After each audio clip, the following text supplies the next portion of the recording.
Welcome, class. Tonight we're going to take a look at confidence intervals for proportions. We're going to be estimating a population proportion because it's not realistic that we'll know the proportion of whatever we're looking for in a population, and the purpose of statistics is to be able to estimate that with some degree of accuracy and confidence. Okay, so our goals and objectives tonight, you'll learn the standard error for both means and population proportions. And actually, I'll just mention about means because we've already covered um, the idealistic view of means where we have sigma. And soon we'll be covering it where we don't know that sigma, and then we'll have to estimate it from our data that we collect. And you'll be able to estimate the population proportion, P, from a sampling distribution based on P hat. Okay, so standard error, it's abbreviated with SE, and knowing the true population proportion is unrealistic. We talked about that. So we estimate the population proportion, P, with P hat. When using P hat in our modified standard deviation formula, we call it the standard error of the population proportion. Okay, so all it is just the standard deviation portion. Okay, so when we look at it, here's the standard deviation. SE stands for standard error. And then it's of P hat because remember, we're looking at a sampling distribution. And so it's the same as what we've been having in our other chapters that we've had all along for proportions. So the standard deviation is the square root of, and before when we knew the proportion, population proportion, it was P times 1 minus P. But now since we're gathering this from our data, it's going to be P hat times 1 minus P hat over N, and N is our sample size. Okay, so the formula above describes how close the sample proportion P hat will typically be to the population proportion P in repeated sample SRSs of size N. Now you got to remember that we check that NP is greater than or equal to 10, and we have to. So if our sample size isn't really big, then we're going to see that our standard error is going to indicate how far off we are, and so suppose that we would expect something to occur 90 times out of 100.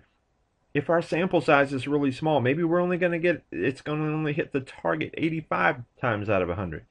So this standard error really does help describe how accurate we are.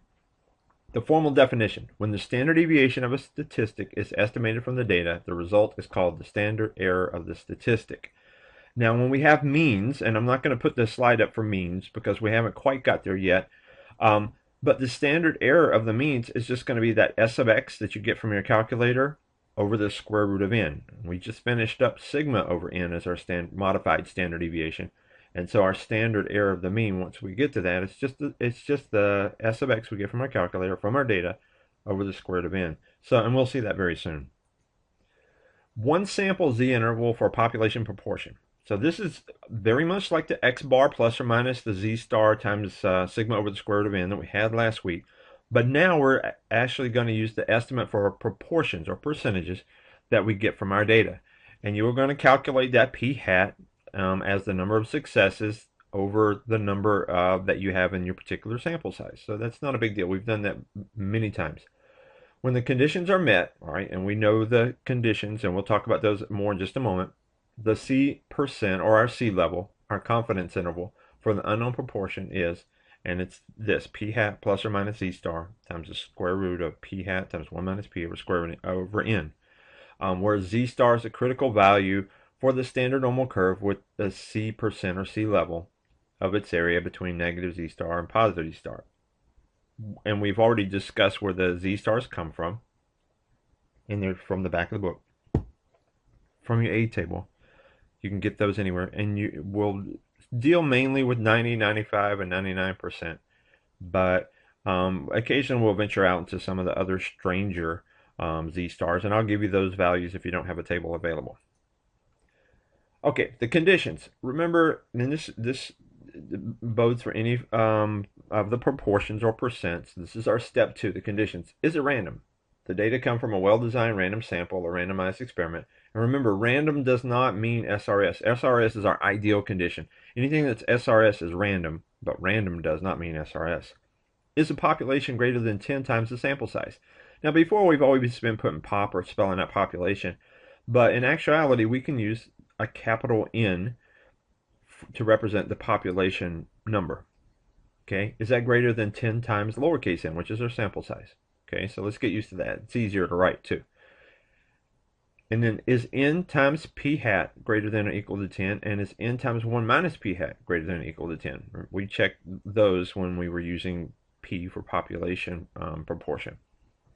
Okay. Confidence intervals, a four-step process. Now, we've been through this with means, and let's now do it with proportions. Not much difference. Step one, what's your population? All right. Sometimes it's better to ask, what's my parameter, and where did that parameter come from? That usually helps me because that helps me identify the population. And remember that parameter, the way you set that up in step one, is going to help you answer your question in step four. So the better you identify your parameter and what you're measuring here, it's going to help you in step four. Step two, what's the procedures and confidence? What is the procedure and the confidence level? Okay, so in this particular case, we're doing confidence intervals for proportions. 90%, 95, 99, whatever. Is it random? Make sure to check to see if it's random or an SRS. Don't assume so if it doesn't say so in the problems. And if it doesn't, you have to say, we don't know if it's random, proceed with caution.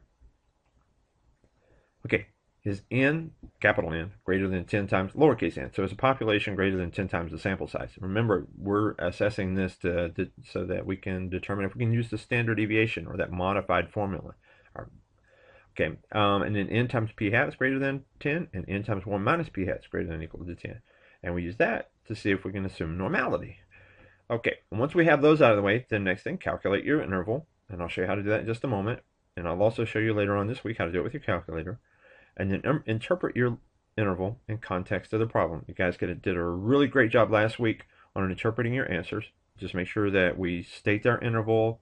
We state, I am 95% confident, 90% confident, and we use context of the problem. Okay, here's an example. Mr. Smith, I wonder who that guy is, has a jar of 3,000 beads. His students choose a simple random sample of beads from the jar and got 107 red beads and 144 white beads. If P is the number of red beads, so that's what we're considering a success here, in the jar, construct a 90% confidence interval for P. Well, step one, population. It's beads in the jar, Mr. Smith's jar. There's some flexibility there. Parameter, the number of red beads in the jar. Not much room to deviate from that. The procedure, we're doing a 90% confidence interval for proportions. Okay, so make sure that we include that proportions now, because last week you said 90% confidence interval, but you didn't really specify for means or proportions. We have to start identifying now that we have other procedures. Random? Yes, it said that it was random. It said an SRS was taken. So if it says it's an SRS, we have to make sure that we mention that, because that's our best scenario. Is the population greater than 10 times n? Yes, 3,000 is certainly greater than 10 times 251. Okay, now n times p hat. 251 times your p hat is 107 red beads out of the 251, and that comes out to 107. That's greater than equal to 10.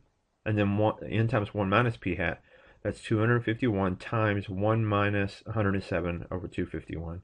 That comes out to 144. So all of our conditions are met. We're good to move on. Step 3. The resulting 90% confidence interval is, and so our proportion, 107, if you divide it through, over 251, is 0.426.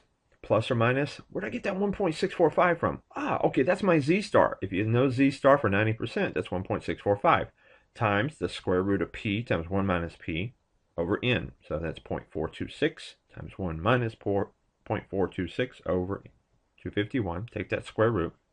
And we look at the next step as 0.426 plus or minus 0.051. And when we do the math on that part, it comes out to 0.375 and 0.477. And I want to stress here that you want to make sure that you get those numbers in numerical order. You don't say 0.477, comma, 0.375. We're using increasing numbers here, like if we're on a number line, because this is an interval. You're telling someone the distance. Okay, step 4. We are 90% confident that the true proportion of red beads in the jar is between 37.5 and 47.7%. Okay, I hope this helps you. If you have any questions, get with me tomorrow on this. And this is your confidence interval for proportions. Have a good night.